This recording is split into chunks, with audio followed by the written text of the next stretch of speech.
দাদার মতো বলে যাচ্ছে, আর চুলদারিটা এখনো পুরোপুরি পাকেনি। এবার সময় হয়ে এসছে, কয়েকটা দুষ্টু মিষ্টি নায়িকা এসছে, গালে টোল ফোল পরে ধরিনি তাদের এখনো। তো এইসব নায়িকাগুলো এদের নিয়ে যদি এখন ঘরের ভেতর ঢুকে কি বলবে, আমার ছেড়ে দিন প্লিজ, আপনি আমার বাবার মতো।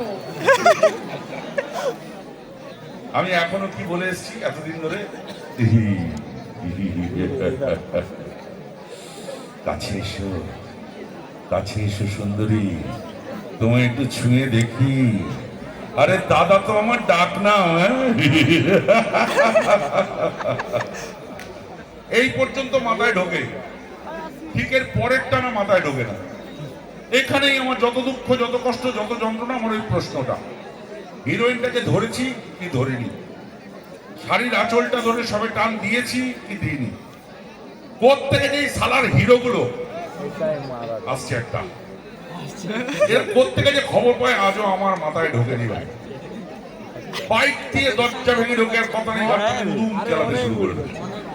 এরে ভাই 2 মিনিট টাইম আমাকে দে, আগে আমি হিরোইনটাকে ধরি, কিছু অন্তত করি। ট্রেন লেট করে, বাস লেট করে, ফ্লাইট লেট করে, বাঙালি লেট করে। বাংলা সিনেমার হিরোগুলো ভিলেনদের জন্য 2 মিনিট লেট করতে পারে না। কোন হারামজাদা খবর চায় আজ আমার মাথায় ঢুকে?